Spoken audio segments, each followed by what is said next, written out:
So we've got our Madonna mics in place. Yeah, we're hoping the mics work because we haven't had a sound check. But we haven't. It's okay? You can hear us okay? Good. Good. Hey, James. Yeah, good. How you doing? I'm really good, and I'm super, super grateful to be here again. One of the most fun nights I've ever had on a stage was when I came here the last time, so I'm really delighted to be back. Yeah, so this is your second time, isn't it? Yeah. Brilliant. And I think in the interim you went to a certain birthday party. I did, so I should very quickly tell everybody what you're referring to, which is the last time I came here, I was new to this whole book thing. I was a bit nervous, and just about down there was this really smiley, slightly wicked-looking old guy. And I don't know if any of you have ever done this, but I wasn't used to being on a stage. So I pick on this guy, and I'm like, I'm going to give him a good night. If he's smiling, I'm doing okay. And do you know what? The naughtier I got that night, I don't know if some of you were here, but the naughtier I got, this little old guy was grinning from ear to ear. And when I was saying slightly controversial things, he was going, yeah, yeah. And then they took me around the back, because they do that with the authors, to give them a nice drink and a meal. Who do I get introduced to but this little old guy? Turns out it was James Lovelock. I had no idea that all night I'd been making James Lovelock laugh. And we became really, really good friends, and I went to his 100th birthday party where Vivienne Westwood told me how to milk a cow, which was one of the funniest things. Because you didn't know how to milk a cow. Nice. Did she give you any good tips? She had a lot of detail about how to milk a cow. And actually her husband seemed least convinced by this of anybody, but I don't know. Yeah.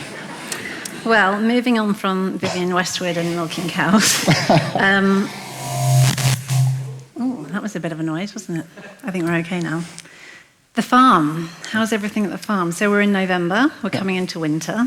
What are you up to at the moment? So we started really early this morning. Basically, it's all about rattling the tups. So the tups are with the ewes so that we can start lambing at the start of April. We're a little bit sharp on that, but so this morning, so we could come down here because it's a long drive, I went around with my two teenage daughters, Molly, 16, as of yesterday, and Bea, 14. And yeah, we were outside before the sun came up, and rattling all the sheep, and then I left them with really clear instructions how to do everything, and like all teenage farm kids, they're probably not going to do anything I told them, just like that. And I got a TikTok about an hour ago, which was of my 3 kids, including Isaac, who's 9, riding with like house music on the motorbike to go and feed the cows. So cool, really cool video. So they're on TikTok for anybody that wants to see that. But yeah, and it's been an interesting time because it's amazing how fast they grow up in it. And suddenly I've got these 2 teenage girls, and all the time I'm working with them, including this morning, they were asking me questions like, why do we do this? And they've suddenly realized that if you want to live in our place, you want to do our work, we need to have a farm that can sustain them. Yeah. And that's slightly terrifying because I spent most of my life trying to work out how it would sustain me, and then suddenly I'm going to have these 2 really smart women who at the moment say they want to be involved in it. And yeah, anybody... Actually, can I ask? Do you mind if I ask? Put your hands up if you're from a farm. I always like to know this. I love Bridport. So it's difficult, isn't it? It's difficult just making the damn thing pay, but to make it pay enough that you might give your kids a shot at it is terrifying. Yeah. And no doubt we'll come back to that during the course of the conversation. So I just want to zoom out slightly and think about what took you from your farm that you grew up on. Yeah. You got 2 GCSEs, I think. Then you went off to Oxford University eventually and got a double first in history. And then you went back full circle to the farm. What took you on that circle? The short answer is, well, there's sort of 2 short answers. One is I fell in love with books. Yeah, got it. Bought a mini library here tonight, yeah, that's in case you're craving them. I became a sort of closet book nerd. I left school when I was 15 and a half, and there was only like 1 TV in the house, and it was back in the days when dads had the controls, and then they fell asleep, but you weren't allowed to take the controls off them or change the channel. Yeah. So you'd be like sitting in the house going, really? This is my whole cultural universe. ITV, and I can't change the channel. So I started reading, basically, and I fell in love with that. And then I had this weird, highly unlikely daydream that you could be both a farmer and a writer. Like, who offers that when you go to see the school careers officer? That's not a thing, is it?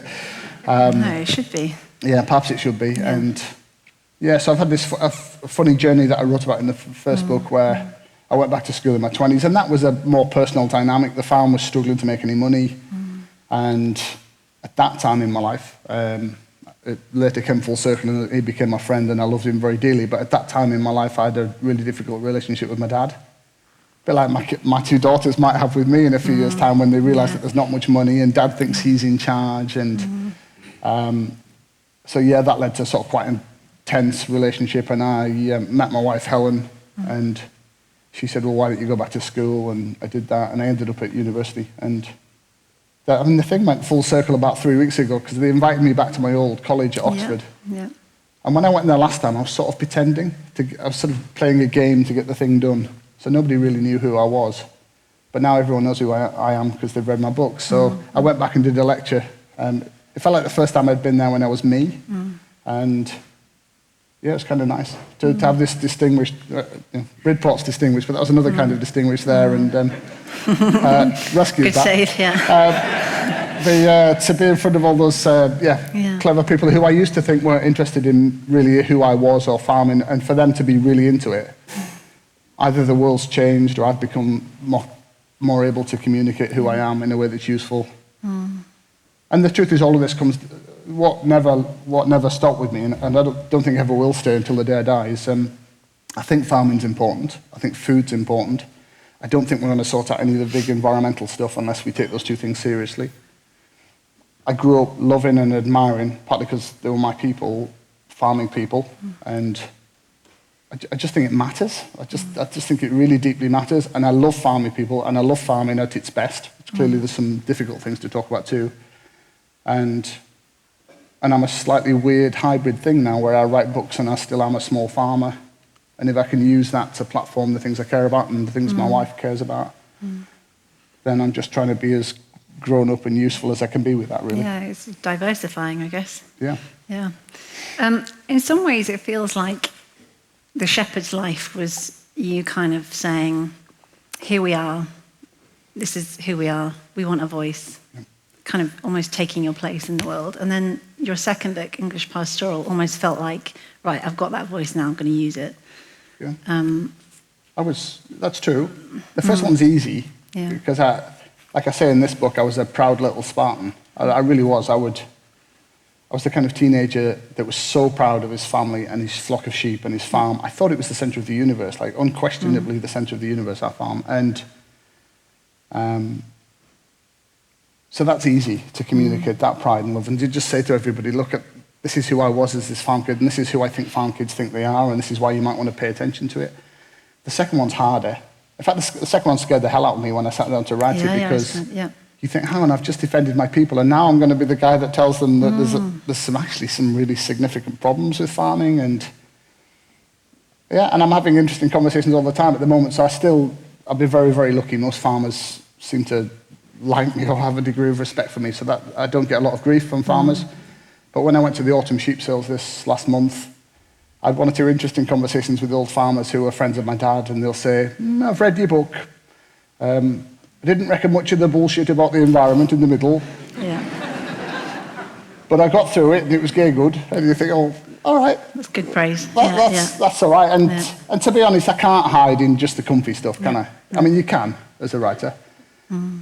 But as a writer, I mean, you have in your pile of books here, if you admire George Orwell, if you admire Rachel Carson, if you admire Wendell Berry and Jane Jacobs and those kind of people, you can't hide, can you, in the comfy stuff? You have to say, do you know what, I might fall out with somebody in the pub about this, but my job isn't just to make everybody feel good, is it? My job, if I'm any good at it as a writer, is to maybe help move the debate along, maybe take us to some of those difficult places. Yeah. And maybe everybody knows, because of the first book, where my heart lies, which is I want to defend farming. So I've got a little bit of credit in the bank to push this further than maybe other people could get away with. Yeah. Interesting you talk about the kind of voice and how you're using it and pushing that conversation forward. And I know you're a big fan of George Orwell, and I believe you've got an event coming up with Rebecca Solnit talking about her new book, Orwell's Roses. Yes, I've been lucky enough to become friends with Rebecca Solnit recently. She's just written this book about like another side of Orwell, about how he loved simple things and little things like his garden. And Yeah, but Yeah. a huge hero to me, like a guy who really devotes his life to learning to write. He's not that good when he starts out. He works really hard at it. He's amazing by the end, and he invents a whole new voice and a way of doing things. But somebody who believes above all that people are basically decent, and that we need to tap into that decency if we're to have any kind of decent society, and that ideology has its place, and sometimes helps us to aspire to something better. But if you get away from that decency, then we're in trouble. And I think that's what I connect with in Orwell. Yeah, it's interesting. I was reading him recently, and he talks about the 4 great motives for writing. And one of them is sheer egoism, apparently.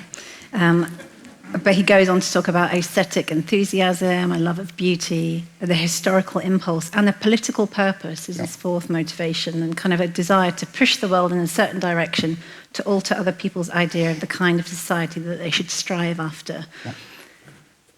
This book particularly feels like a book that's doing that. It's pushed the conversation in a not necessarily new, but it's an amplified direction.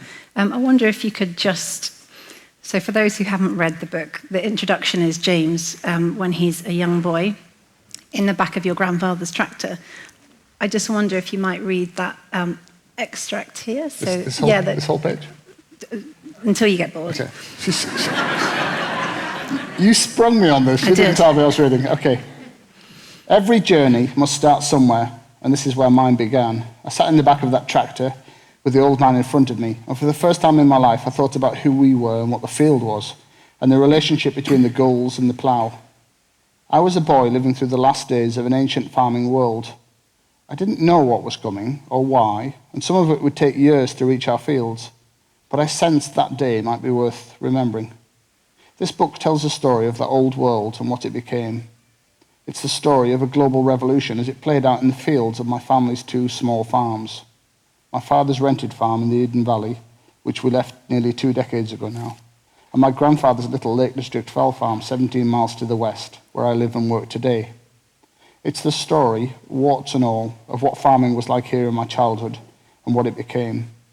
It's about farmers like us in our tens of thousands across the country and around the world, and why we did the things we did, and what some of us are now trying to do to make it right. The last 40 years on the land were revolutionary and disrupted all that had gone before for thousands of years. A radical and ill-thought-through experiment that was conducted in our fields. I lived through those years. I was a witness. And to be honest, that's what I wanted to do, really, was to say what... Because I think everybody sitting here, like I asked who was a farmer, but the truth is most people aren't farmers now, and 99% of people aren't. And it's getting smaller all the time around the world. And I think people care about it, but they increasingly don't know enough about it. And I think they need to. And the weird thing about post-war agriculture and post-war economics, the way it thought about agriculture, is it told us that we didn't need to think about it. In fact, the less people do it, the better, which I think is wrong. The more mechanized it is and large-scale and monocultural it is, the better, which I think is wrong. There's all these ideas at play that drive the world, and chuck into the mix a whole bunch of new technologies and chemicals which enable us to do different things, which nobody really thinks through properly. And it takes you to a place somewhere down the road where you suddenly start hearing these amazing, I tell the story in the book, where you suddenly hear these amazing statistics, like 60% of our bird life has disappeared in the last 40, 50 years. We're seeing collapses of insects in certain places. We're hearing devastating statistics about soil. And if I'm honest, 25, 30 years ago when I'm growing up, I don't really want to hear that. I'm like, you can't be talking about my people, because my people are good, like, back off. But when you're a grown-up, you can't hide in that anymore, can you? You have to say, hang on a minute, these people know what they're talking about. How do I reconcile that with what I think we are and what we've done? And the truth is, farming's changed a lot. It isn't, the people that put their hands up in here aren't bad people. They're trying to do the best they can. They're trying to pay their bills. But they're subject to really, really severe economic pressures that the rest of us have created by handing over all our shopping power to supermarkets. And we've had an economics and a politics which says that farming doesn't really matter. We still have an economics and a politics that says that farming doesn't matter. So Boris Johnson can blab on about bring back beaver, but he's also signing a free trade deal with Australia and America, which is going to lower prices, increase intensification on British farms. We're talking a good game about bits of this. We're doing absolutely nothing to protect anything different, to stimulate anything different. Actually, that's a little harsh. There are some moments of positivity in the mix. And I think we all need something better. Like, I never go anywhere and, like, the audience walks out because they think I'm completely wrong and they don't care about farming and food and environment. That's not a thing. You all care. I know you care. That's why you're here tonight. But we don't have a politics that's sorting any of this out at the moment. Yeah. And it's messy and it's complex and it's interconnected.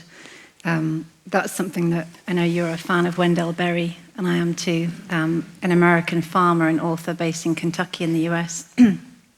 He talks about that it's interconnected. And also he talks about, the government obviously has a responsibility, and if they're not delivering on that responsibility, we as consumers, as citizens, as people who rely on farmers, people who eat food, we have a role. We have to do something more than just holding up placards and slogans. We have to really engage, whether it's with politicians, community. There's a place for being mad and activism and putting placards up, no doubt about it, all due respect to those people. But you're right. The obvious thing is that you can get rid of a government if it's idiotic about things that deeply matter. And we shouldn't all duck the fact we have a responsibility to do that sometimes. But yeah, when we go to restaurants and cafes, we should be asking where the stuff's from. Who did you buy this off? Like, you wouldn't put some random fluid into your car which somebody on a street corner said was unleaded, would you? You'd go, hang on a minute, I need some verification of this, I need to know what it is. But we're putting stuff into our bodies from farming systems and from fields we don't really know what it is. We're bringing food in that's increasingly going to bring food into this country that's less safe, it's more likely to make us ill, that's produced to standards that we don't allow in this country. How morally and politically corrupt is that we would enforce one set of rules on the farmers sitting in this room, and then we'll have a trade policy that lets them be undercut. And also, we'll turn a blind eye to terrible labelling. Like, there's a guy today called Joe Stanley, Helen showed me before we came out, was pointing out that when you go to buy the two best-selling types of sugar in this country, they've both got British flags on the front. One of them's actually grown in the UK from sugar beet. The other one's brought in from, I forget which way around it was. But they've both got a Union Jack on the front. So the 99% of us that aren't farmers are going into supermarkets saying, I'll buy the one with the British flag on. You're being duped. Yeah. Every supermarket's got like the Blackberry Farm range. What a load of bullshit. Yeah? Like, they're doing that because they know that you care that it came from a real farm. That's recognisably like a farm should be, with somebody with values that cares, that looks after their land. It didn't. It came on a boat from Argentina, and then they put a little label on the front and a homely... Like, how wrong is that? How have we got to a stage... Sorry, you came for a fun night out and you got... got serious a bit early. But how wrong is that? Like, what are we doing? Why are we letting this stuff happen? We need to fight back against it. And if we want to put some serious pressure on the farmers in this room to have more wildlife on their land, more birds, to have more hedgerows, more native grassland, more woodland, we're really going to ask them to do that at a time where we're screwing them every way we can, or the government in our name is screwing them in every way we can. Yeah. How's that work? Yeah. Sorry, it's like I'm having a go at you. There's loads that I want Elizabeth's to one of the good guys and girls. Yeah. There's loads that I want to ask you about, but a couple of things jump out. One is that changing slightly? So I've noticed personally, so my husband and I live in mid-Devon, in quite a rural community, and we were before, but certainly during COVID, we really got to know, literally the farmer that we buy our beef from. He's a friend of ours, Jim, and other farmers as well. And there were suddenly these kind of connections being made in communities that either were being rekindled or being made anew. I think people suddenly did care, and it was about supporting the local economy as well. And it's fear of empty shelves, right? Yeah, the first time in some of our lives, there's a ghost of empty shelves, if not empty shelves. So suddenly we're all worried. And I don't mean this in a scary way or an apocalyptic way. I genuinely think a significant share of your diet needs to be within walking distance of where you live. Yeah, absolutely. Like, if there's going to be a really nasty epidemic that's even worse than this thing we've just gone through, if there's going to be a major earthquake, volcano, whatever it is that downs flights, that changes things significantly, you better be able to go and get your food. So I think you need to know Jim's got cows down the road. And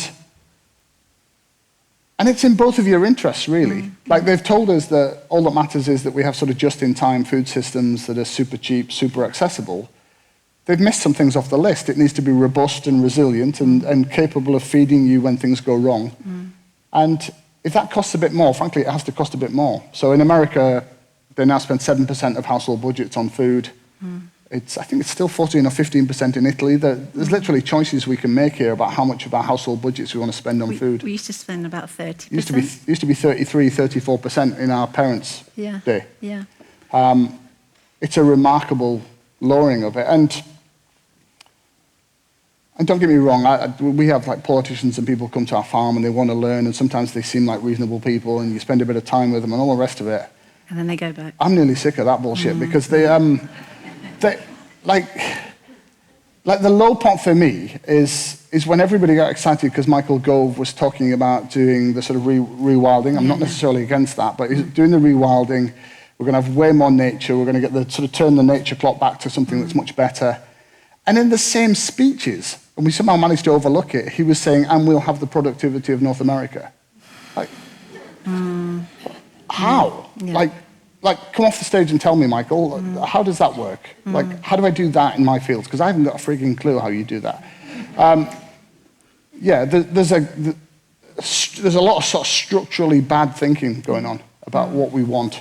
And it's actually more difficult. We might have to spend more money on food. We might have to have a trade policy which is highly protective of British farmers in return for them doing way better, delivering all the things that you and I would probably want them to do.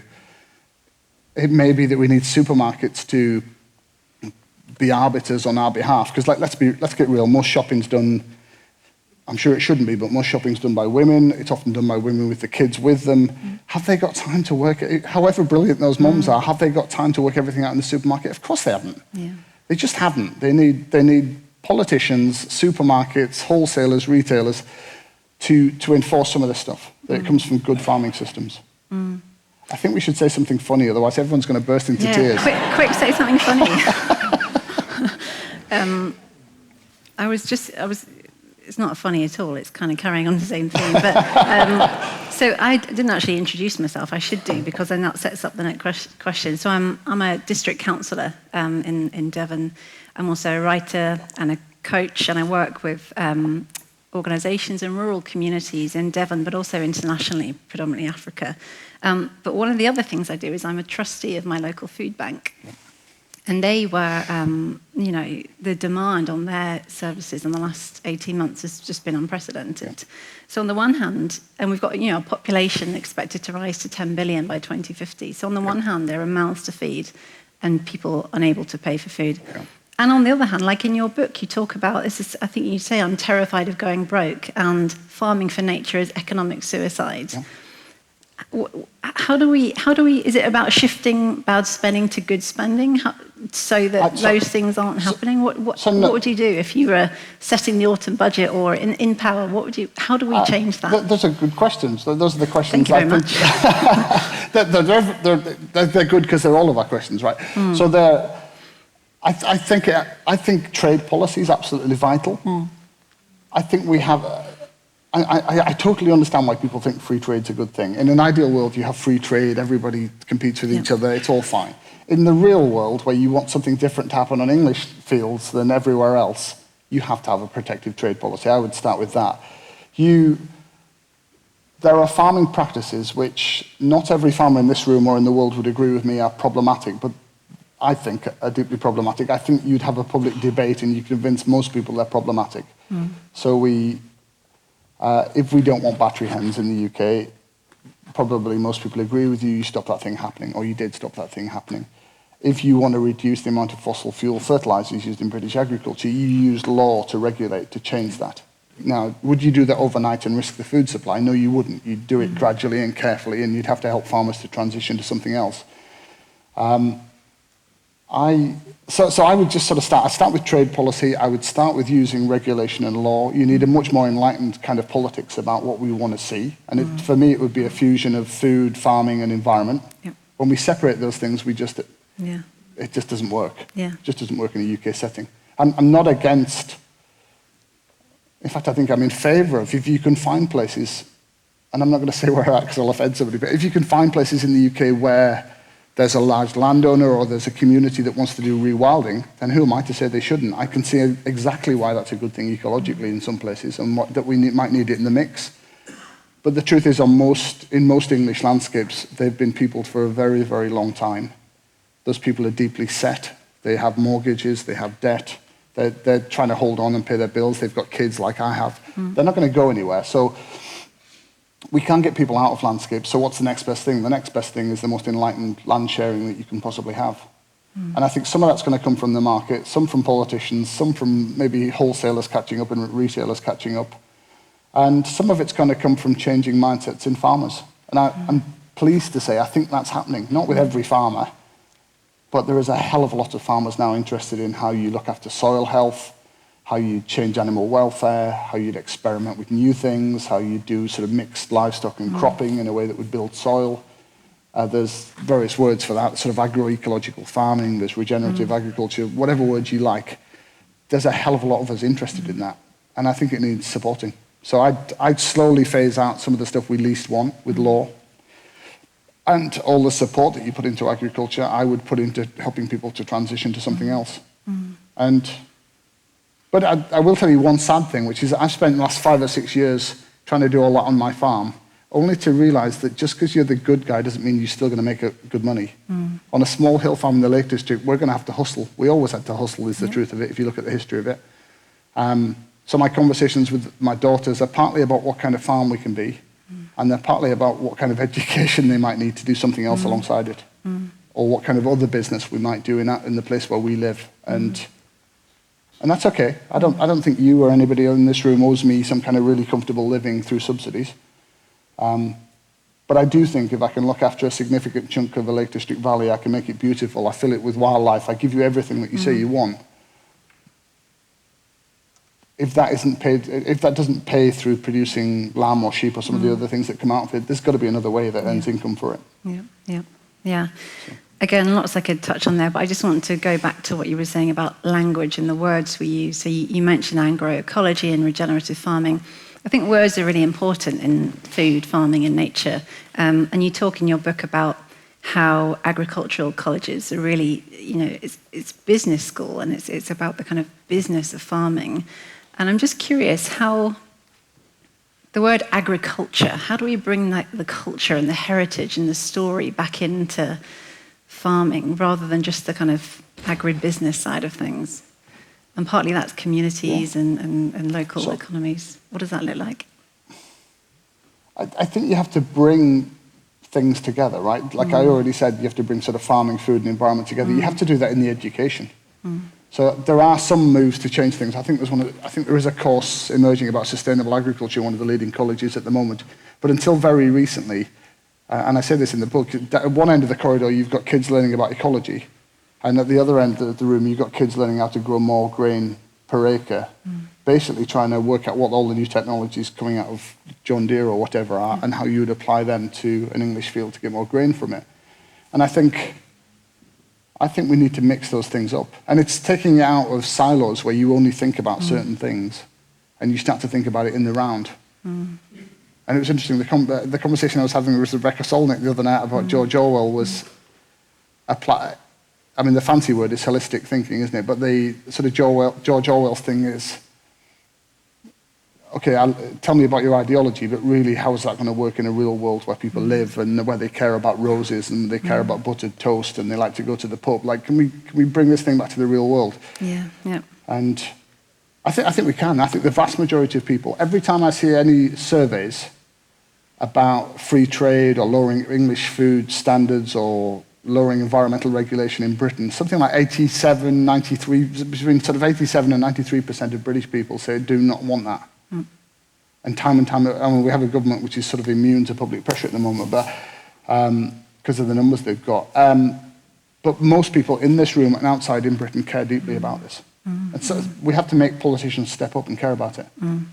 So I would urge everybody in this room, particularly the non-farmers in this room, A, be better shoppers, B, ask more questions when you go into cafes and pubs and restaurants, Like if you go in a pub and they can't tell you where the meat's from, or actually where anything they serve is from, just nicely tell them you're not coming back next time. Like it needs to be local. It needs to be from a farmer you can trust. You want to know a little bit about how it's produced. Is it grass-fed?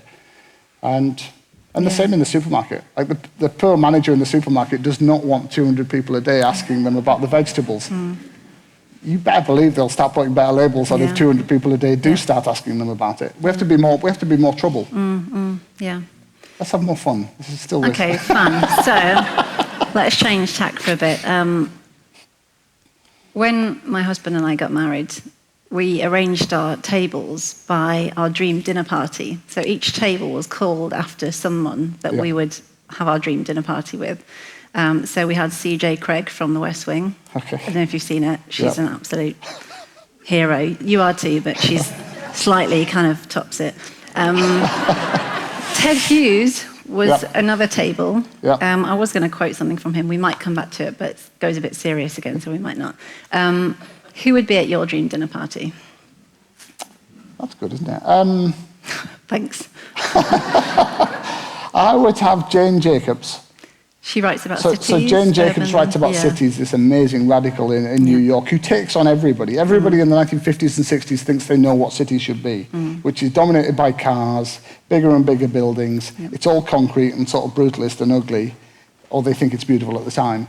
And she says, whoa, hang on a minute, like, what do women with prams do? Or anyone with pram do? How do people live in this? Why are we knocking down the old buildings? Don't we think they're beautiful? And she just brings all this real world stuff back in and ultimately wins, convinces everybody in the world that cities are not what they're trying to make them. So she'd be in them. Anna Akhmatova, the Russian poet. God, I've gone nerdy now. But very serious. Anna Akhmatova is one of my favourite poets. So she writes this, she's just an amazing poetess. And she took on... So she wrote these poems about what was happening in Soviet Russia. She's so beloved of Russian people. Even years after they stopped publishing her poetry, she's still so beloved of Russian people that Stalin doesn't dare to kill her. He calls her the nun, and he knows that she's revered, and like it's a really bad move for him to kill her. But if you haven't heard of Anna Akhmatova, I'd go and read her poem. She wrote this poem about being... So her husband and son were imprisoned by him. He basically does everything you can do to a human except touch them. Okay. Like, I'll jail your son, I'll jail your husband. And she wrote this poem about being outside in the snow, outside a prison in Leningrad. And it's just one of the most beautiful things I've ever read in my whole life. Because a person in the queue realised who she was. And they're all waiting to see their husbands to find out whether they're dead or not. And this person says to her, like pulls their scarf down, it's like -20, and says, can you describe this? And she said, yeah. And she writes this beautiful line where she said, something like a smile passed over what had once been her face. And I think it's one of the most beautiful things I've ever read in my whole life. There. Yeah. I took that to a literary place, didn't I? It's great. So you've got 2 guests. Anyone else? It's fine. You can just be the 3 of you. Someone funny. Who else would I have at my dream dinner party? I would... Don't worry, you can keep thinking about it if you need time. There's someone there. Do you know who I'd have? No, I've just asked you. James Lovelock. Okay. He sounds I love pretty him. cool, yeah. He's the funniest, most wicked fellow I've met. Do you know what he told me, by the way, when we met after we were here? We sat down and he said, I'm going to tell you something that you won't believe. I said, go on, hit me with it, James. And he said, my dad was jailed in 1872 for poaching rabbits. So you're doing the math. I couldn't do it. I was doing the maths thinking, what? And he was. His dad was, his grandfather had died, and his dad's the oldest of several kids, I think the story is. And I don't think they lived too far from here, and he went poaching to get some rabbits, and then has obviously got caught by the gamekeeper. Yeah. But how mad is that? Somebody that works at NASA, somebody that helps to put people on the moon. Yeah. Dad was jailed for poaching like 100 years earlier. Wow, so that's my 3. Okay, we'll accept that. That's okay. I want to think a bit about nature. How is rewiggling streams going at your farm and tree planting? I planted an oak tree on your farm, I think. You did? And it's going well. Ago. Are you checking on that specific tree? I am. Some of the others around it died in a drought. But that one hasn't? That one hasn't. Okay, I'm going to come and check soon. So yeah. How's that going? So you've been to the farm, you're saying what we're trying to do around the farm is and we're taking help from wherever it'll come from, to be honest. But we want to do the right thing, really, in the context of a working farm. So I have friends that are into rivers and ponds and wetlands, and I didn't used to be interested in those things. I was all about the sheep and cattle, and they've worked on me, and I have enough respect for them and then for me that we keep talking, and then they've persuaded me to move rivers, which has a whole... How do you even do that? It has a whole professional vocabulary, Yeah. which very clever people over a long time worked out, and then I completely trashed that on Twitter by calling it re-wiggling, and everybody now calls it re-wiggling rivers, which I love. So yeah, we've moved rivers. We're trying to... I've got this sort of... I nearly said one-man crusade, but that's utter bullshit. I work closely with Helen, my wife, and with and my kids and everybody around me. So it isn't a one-man crusade. It's a one-family crusade to try and get as many trees as we can on the farm. I think we've got another 6,000 or 7,000 to put into hedgerows and woodland this time. When I say planting trees, I don't mean we've planted a forest. I just mean round all of these old-fashioned fields, in the edges, the bits that are least productive. I think we can get to 25,000, 26,000 trees will have gone in the last 5 or 6 years. And yeah, and at the moment we're absolutely, I mean, don't sit next to me at a dinner party or anything. But okay. James Lovelock can. I'm obsessed with soil and regenerative grazing and trying to work out how to get the maximum amount of biodiversity of plants in our grazed fields, and trying to get the maximum amount of soil organic matter and carbon into my soils. And I've probably never been more excited by farming, really. I thought I knew what farming was 20 years ago and that we were quite good at it. The more I learned about all this other stuff, I'm like, whoa, you don't know the first thing, son, about soil, or you don't really know how photosynthesis works, or what all these different things are. So we have over 200 different species of flowers and grasses and herbs on the farm. We've things happening in the wetlands that I've never understood before, and you know what I'm like. I'm the guy that would ask a million questions of the river expert until I understand it too. I'm just I have that kind of brain. And I'm lucky. I have a lot of people, including yourself and many others, who prepared to spend time with me, explain other people's perspective on these things, tell me why something matters. And it's actually made the last 10 or 15 years of my farming life just a joy, really. I haven't stopped loving the sheep. We're still basically a pedigree sheep breeding farm. I'm obsessed with that's always going to be my thing.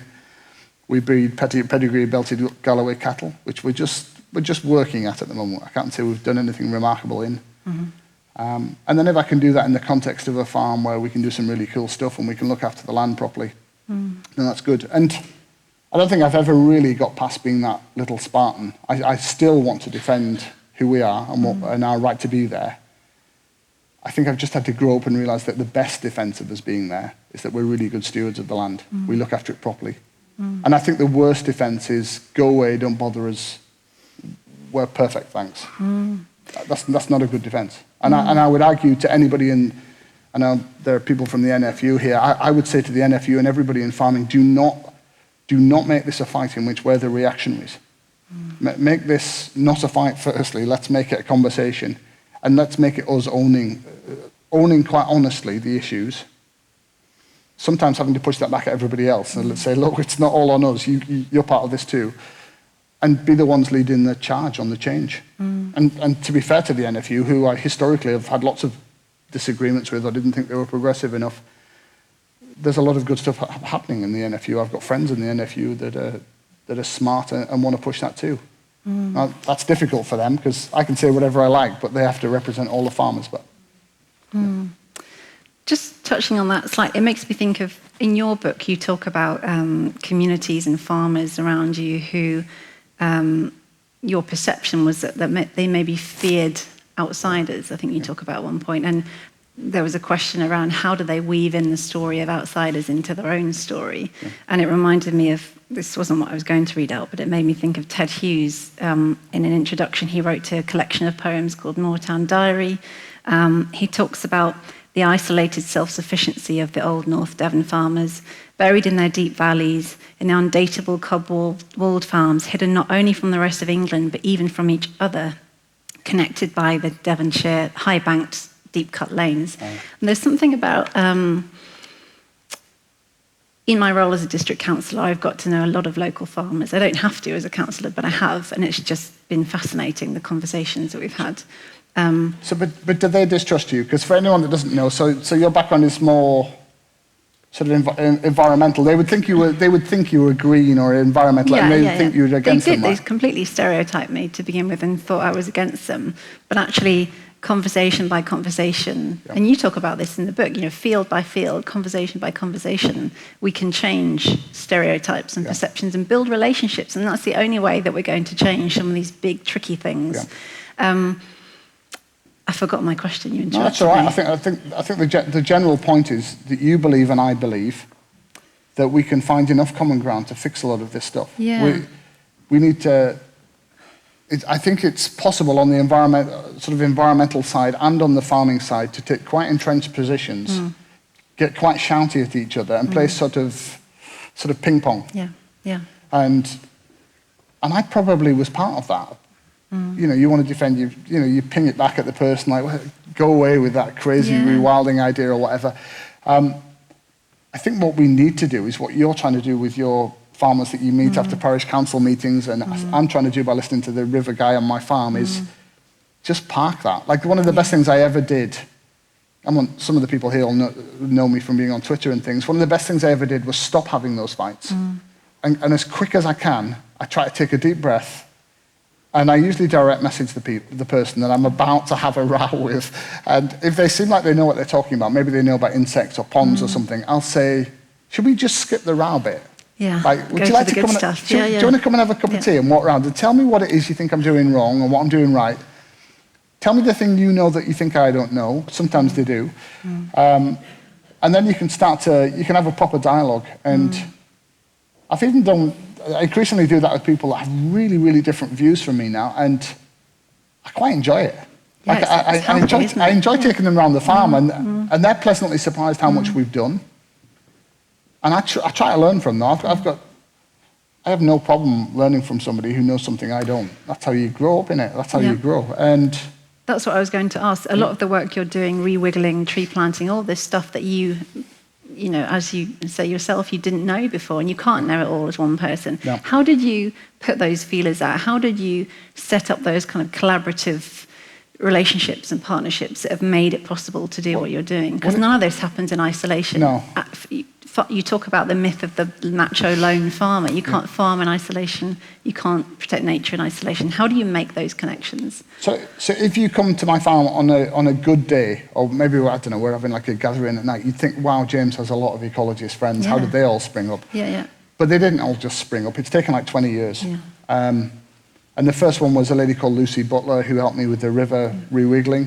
And she got me because she brought free, or I think it was half subsidised fencing to the farm, as long as I put hedgerows in, as long as I fenced off the rivers and the wetland parts. And myself and my wife Helen were so broke when we were trying to move to the farm that she had me over a barrel. And I was like, okay, Lucy, what's the bare minimum I can get away with in terms of giving up land here? And we did it and found we quite liked it, is the story in the book. Since then, we've made friends with people, and I think the sad thing is I get way more of this because I write books and people know me on Twitter. But I think it's the secret to this. So I think we need to take something from how lucky I am. So we need people that know about rivers. We need people that know about soil. We need people that know about wildflowers. We need people that know about rewilding to be on farms and to spend time where it's not aggressive, it's friendly, talking to farmers about this stuff. And I know it's a sort of ecological thing, but there's like a shifting baseline. Most of us that are farmers grew up thinking that we do what we've always done. We're essentially sort of hardworking, decent people trying to do the best that we can. We can't be the problem.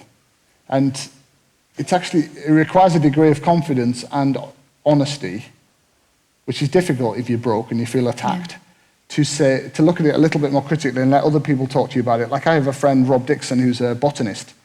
And he'll come to me and he'll say, it isn't really what you've always done. You used to mow your hay at the end of July. Now you mow it then maybe the 20th of June. That has a profound difference on which flowers can seed. He'll say, you think this is a traditional hay meadow, but you've for 20 years have used 20-10-10 artificial nitrogen on it. That has reduced your species count on your meadow by 15 to 20 species. So my starting point was, like, leave us alone, we're all fine. But when you actually spend a bit of time and you're big enough to listen to people, you're like, phew, that doesn't really cut it. my take on this is not quite accurate. And it isn't all bad news. Like when those people come on the farm, they're telling me lots of good stuff still there, which is good. Like when somebody tells you that your dad and your granddad might have lost a few species out of the hay meadows, but it's still one of the best in the north of England, you're like, oh, okay, I can roll with that. Yeah. I think the hardest thing, I'm quite lucky in that I'm on a family farm. We're lucky, it's not very big, it doesn't sort of struggles to make money, but it's not completely screwed. It has a lot of the habitats or the elements you'd need to build back from. If you're on a super intensive big dairy farm, you owe a couple of million quid, or you're on a super big arable farm and you have to produce milling wheat and it has to be done in a certain way, that's a whole different shebang, where you've got massive amounts of debt on tractors and big machines and milking parlours and things. There's no suggestion from me that I know exactly how all those people are going to work their problems out. All you can do is share your story, isn't it? And respect that they've got a different challenge. But when I talk to them and when I visit them, I very rarely visit a farmer and think, wow, you're incredibly stupid, you're determined to trash the world. I usually meet people that are trying to be good, they're trying to be decent.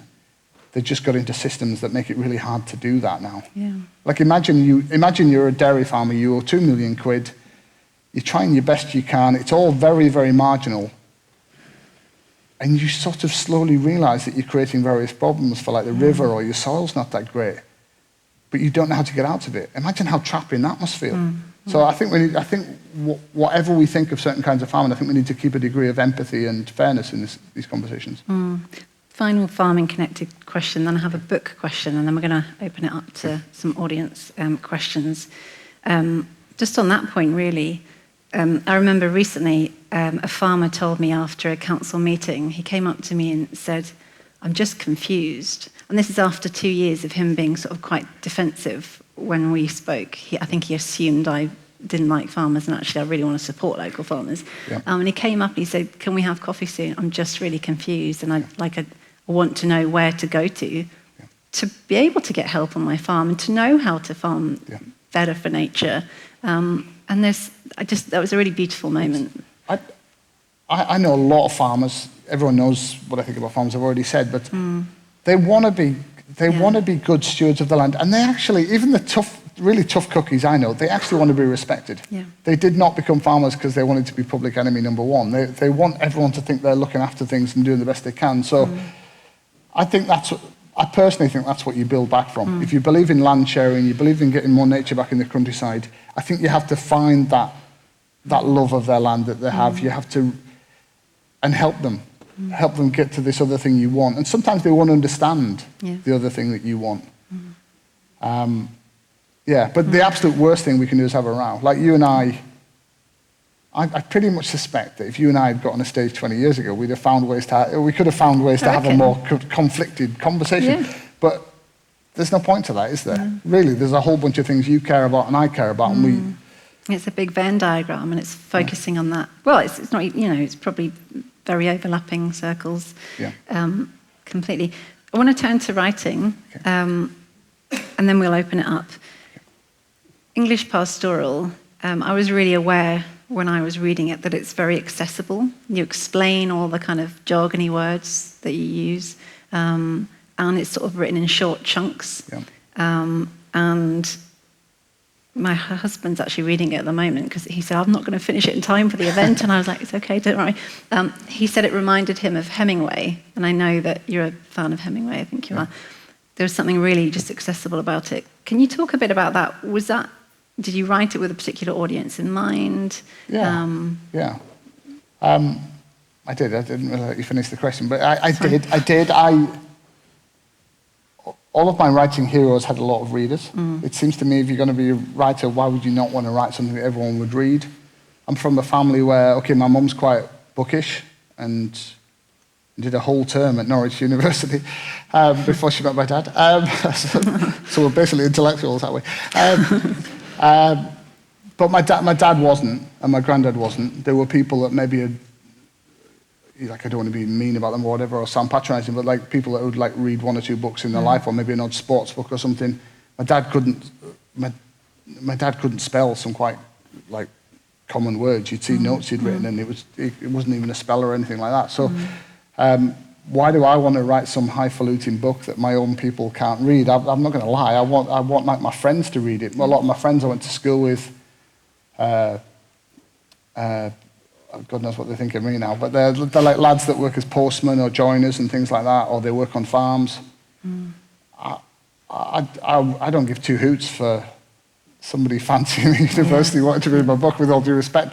I think if you're going to change the world, or you've even got the slightest aspiration to change anybody's thinking, you need a lot of ordinary, I mean in a good way, ordinary, decent people to read it, don't you? And also, how can you write a book about northern, no-nonsense people that speak in short sentences are really blunt if it's full of fancy words? That's not my style. So.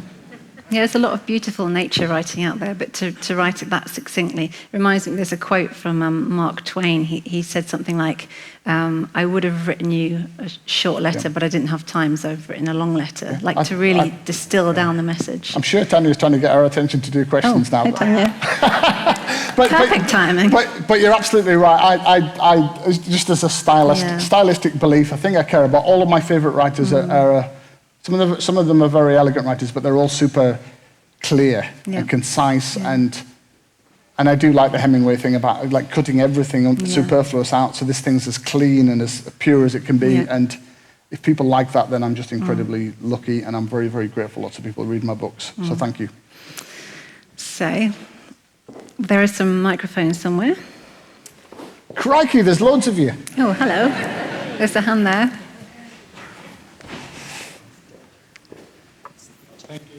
If you were allowed to choose a new neighbour to your farm, would you choose Jeremy Clarkson or Clive and Amanda Owen? That's a good question.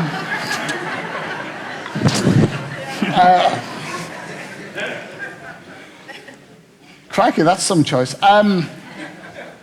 So I should say, the truth is I've never met, I don't know Amanda Owen very well, but I have met the kids and they were absolutely lovely. I've met them at Swildale auctions and stuff, so I think, with all due respect to Mr. Clarkson's contribution to the debate recently, I think I might go for the Owens, because I think those kids would be great fun to have as next door neighbours. Good answer, yeah.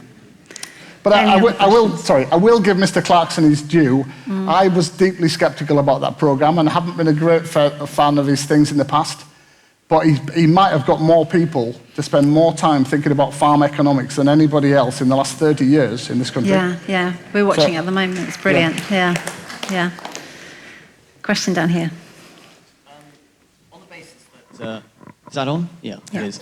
On the basis that cheap food costs the earth, and that we've waged mechanical and chemical warfare against nature almost since the Second World War in pursuit of cheap food, isn't it important that you use your empathy with people and how articulate you are to go out and spend time changing practices in this country rather than farming, which is pretty time-consuming? You could make such a difference to the country. If you handed it over to the girls and actually, and your wife, and actually went out and persuaded everybody to change. Do you know what? I can tell that question comes from a really good place where you mean nothing but good by it. There's two parts to that question, isn't there? So if these two smart young women that happen to be my daughters want to be farmers, I think I'm going to have to start thinking about how I don't get in their way in some shape or form and give them the freedom they need to grow up and be good farmers. I'll give you that. Do I want to stop being a farmer to persuade all the other farmers to do great stuff that we all need them to do? I think I've got two answers to that. One, I don't. I just don't, personally. I absolutely love being a farmer and a writer. There is nothing in the world I like doing better than those two things. And I want to do more of those two things and less blabbing on stages. This stage. With all due respect to this stage. So I actually want to do the things that I love. I haven't finished writing yet. There's other things I want to write. And the second part of the question is, I don't speak for all farmers. And I don't think I know enough or I'm smart enough to tell every farmer how they should solve their issues. It probably is the opposite of what I believe. So I can see your point, which is I might be able to share some of what I've learned to help other people. And I probably try and do that through the books, because that's probably my strength.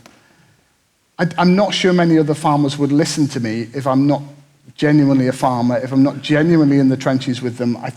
I'm not sure it's what I believe. I can see you mean it in the right possible way. I think my life plan really is to do less talking at other farmers, more disappearing at home and helping my daughters and writing books. Now, that might seem a small thing compared to the big thing of changing the world, but I believe in doing, and I love the doing at home. Yeah. And I think my thing is my books, and if the books do a job in the wider world, great. If they don't, then I'm not going to push it or be a personality that pushes it. It's not my thing. Well, they are doing a good job in the wider world. There's a question over there. Hi there. Hi, James. Hi. What do you think of George Monbiot's comment from 2013 about the Lake District being sheep-wrecked? And do you think that if there's some value in what he said, do you think that's changing now with approaches like yours? So, what did I think about it? It's probably one of the moments where I go, ooh, come on, let's have a fight. And where I don't, where you go, hang on, what's behind this? What does he think? Where's that coming from? What's he looking at? And I'm not going to lie, I've given that a great deal of thought. So is the Lake District ecologically degraded because of the way it's farmed over the last 100 years, or perhaps much longer period of time? Yes, is the truth of it. Is there too much of the Lake District in the last 50 or 60 years that's just had sheep, just had too many sheep, and you have a sort of further degradation of what it was in the 18th century? Yes. If that means... Where I part from his analysis is that there's significant areas of the Lake District, like literally you can drive across whole swathes of the Lake District that are full of trees, that have wood pasture in them, that have sort of wooded, scrubby scree on them. I've done several journeys of like 30, 40 minutes plus where I've been surrounded by that all the time. So you think, hang on, it's not all one thing. There is definitely an issue in the Lake District, and I'm a contributor to it as a commoner with commons. So commons, by definition, don't have fences on them. They're how poor people learned how to live from sheep in a marginal landscape. And the fact that there's no fences on them, and nobody wants there to be fences on them, means that you've got real problems with allowing any kind of patchwork habitats to have. And you've got two options, really. One is that you fence patchwork into it. So this big open moorland that's now too bare, you fence it into 10, 20, 50 different patches, and you manage them all in different ways, and you would engineer patchiness. The way that we're doing it at the moment is we just keep ever-reducing sheep numbers, but you can have hardly any sheep or cattle on a mountain in winter, and they'll stop the succession to another level of biodiversity. So that doesn't really work. Or you recreate the kind of wilderness that might want to have been there in the past, a sort of full rewilding thing. I'm not actually sure that that's possible. So I think I'm on the recreate patchwork with fences school of thought. And if you ask, there's an irony at the moment that some of the Lake District valleys have really progressive farmers in now creating wood pasture and putting hedgerows back, recreating wetlands. On their common land, they're doing absolutely nothing or little or less. And when you actually look at it, it's a structural thing to do with the law, to do with, you need Secretary of State approval to put a fence on a common. And quite often, and I've actually been part of these meetings, the farmers are prepared to suffer whatever happens next. And actually, they're not even asked to do it because there's such a lobbying pressure not to put fences on commons, not to divide them up, not to break that sort of sanctified idea of a common. So it's complicated. Is he sometimes an interesting, hardcore critic of it? Yes. Is he right? It's messy. In places, it's way more complicated. Yeah. There's a lot more good stuff than you'd ever hear from him. And surprisingly few ecologists in the Lake District totally agree with him, actually. There's an amazing amount of ecologist and farmer collaboration happening in the Lake District in different places that's resulting in loads of good stuff at the moment. That, even when that was said in 2013, it was already out of date as far as many of us were concerned. We're like, whoa, hang on a minute, come and look at this, look at this, look at this. Yeah. So it's okay. I think we've talked before, we need more nuance, more relationships, and more kind of seeing how it really is, don't we? Yeah, and to look how you change it. Yeah. Question over there. Just a quick question. I'm not a farmer, but I listen to On Your Farm and Farming Today practically every day. I'm a Londoner. I respect very much what all you farmers have to do, and I understand that the government have a lot to answer for. But ultimately, is it not we, the consumers, as you mentioned earlier, to be prepared to support farmers by paying more for our food, wasting less? If milk had proper prices, maybe the children wouldn't be chucking it down the sink when they've only half eaten it out of a cereal bowl. And all across the, I think that's a good question. I think the problem is that there's a sort of Jamie Oliver worldview, which is if only we put a good enough program on TV that enough of you see, you'll all shop differently next week and it'll all be sorted. I don't actually believe that. Like, how complicated can a milk label ever be? And how much time will you ever have to make the right decision? I don't think you're going to have that. I personally think you're going to change farming in a more intelligent way if you listen to experts and experts guide policy and law, and you simply take away some of the stuff on the shelf that's produced in ways that don't work. So, for example, one of the problems with very large livestock operations, particularly housed livestock operations, is that they have too much manure, too many nitrates in one concentrated place that no watershed can actually cope with.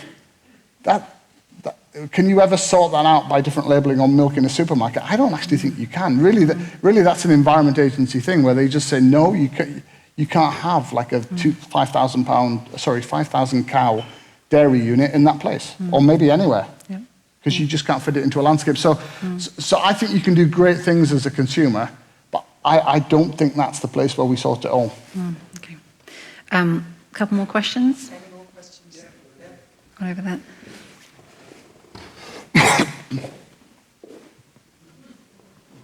Thank you. Hello, James. My name's Natasha. And when I was listening to you, I was thinking that you're a boundary spanner in the fact that you're a farmer and a writer, which is an unusual combination. In my work, I work as a boundary spanner between industry, the NHS and academia. And I was just wondering what opportunities there are for farmers and others to cross boundaries and to collaborate. Because, for example, forgive my naivety, but in my fantasy world, for example, there'd be an innovation scheme which would allow farmers to innovate, so that, for example, I really mean that I am ignorant in this area, that wool would not be cheap, would be more expensive to shear than it is to sell, which means that you could collaborate with someone like Marks and Spencer's and make sustainable clothing for the people that really want these things because it doesn't pollute the environment and so on and so forth. So I'm just curious about what opportunities there are for people in farming and allied industries to collaborate to sort of to change things and to change public's perception and engage more of the public, because what a lot of what we hear, and I applaud it as well, people saying, well, we should pay more for our food and so on. It doesn't sort of spark collaboration. I'm just wondering what your thoughts might be on that. Thank you. Thank you. A lot of the best things that have happened to our farm and to our farm business have been through collaboration. I think it's a huge thing, and I think my upbringing was all about the family farm. And there's actually a really, really interesting sort of intellectual movement in America at the moment thinking about farming, which is saying, whoa, hang on a minute, why are you sanctifying that particular model? Are there collaborative ways to farms? Are there community ways to farms? What about urban farms? What about indigenous communities that always did things more collectively? There's a whole bunch of different ways to do things. On our farm, all our wool's handled by a lady called Maria Benjamin. She's got like a bunch of skills and a mentality about this, which is on another planet to me. She's got ideas I would never have thought of. She's got connections I would never have. And she makes amazing tweed, and she makes these bags, and she makes all sorts of stuff out of it. So I'm absolutely clear, just on my own, I'm not sure about the wider industry, but on our own level, how do we go to like the next place on our farm? To me, it's all about, it's not just the ecological collaboration, it's business collaboration, it's what kind of technologies might we use. Okay, I'm a bit of a techno-skeptic, but there's a lot of things I wouldn't rule out. And I think that's where a lot of the progress can come through. You did mention, I think you said that you worked for the NHS. Something we didn't talk about, which is slightly different, is Procurement. I know you're involved. Yeah? Yeah. Doing a lot of Why work. are our schools, why are our hospitals not serving local food, or as local as it can possibly be? Like there are things like that we can do at the local level. Yeah, I'm doing some work at my council Yeah. doing exactly that. Yeah. We've got to do that. If we want those farms to be there, we want the right kind of healthy food for our kids. And what kind of society doesn't want their kids and their sick people and their elderly people to have really good quality food? It's insane that we would not want to do that. Yeah, brilliant. One more question, I think, and then we'll have to wrap up and get some books signed, I think, at the back there. Hello. I'm both a farmer and an ecologist, and I wanted to ask you whether you think carbon storage will actually be the game changer, because a lot of native and natural habitats store carbon extremely well, and particularly things like wet areas and grasslands, species-rich grasslands. Yeah. We didn't even talk about COP26, did we? We didn't. Okay, so carbon, all the things I wanted, I now realise we need to do on our farm, trap more carbon in the ground. Is that a game changer economically? I'm still to be convinced. It doesn't make me not want to do it. It's absolutely a good thing. For example, when we change our fell, so we're with the other commoners on our fell, addressing Sam's point, we've done a peat bog restoration project with Cumbria Wildlife Trust. It's going to trap way more carbon. It's going to be way better for biodiversity, all the rest of it. The fell actually belongs to somebody else. So then you're into issues about land ownership. And in our landscape, a lot of the large tracts of land belong either to large organisations or they belong to large aristocratic landowners. And the minute, when we were simply squatting and scraping a living from sheep and cattle, they were prepared to ignore it. The minute they think there's any money under the ground or going to be trapped in the ground, they pop up very quickly with very good land agents with lots of reasons why it's their money, not ours. So of course we need more carbon in all the ways that you spoke about. I'm really, really up for doing that. Yeah, it's complicated, as so many other things. The slogan of the night is complicated. Brilliant.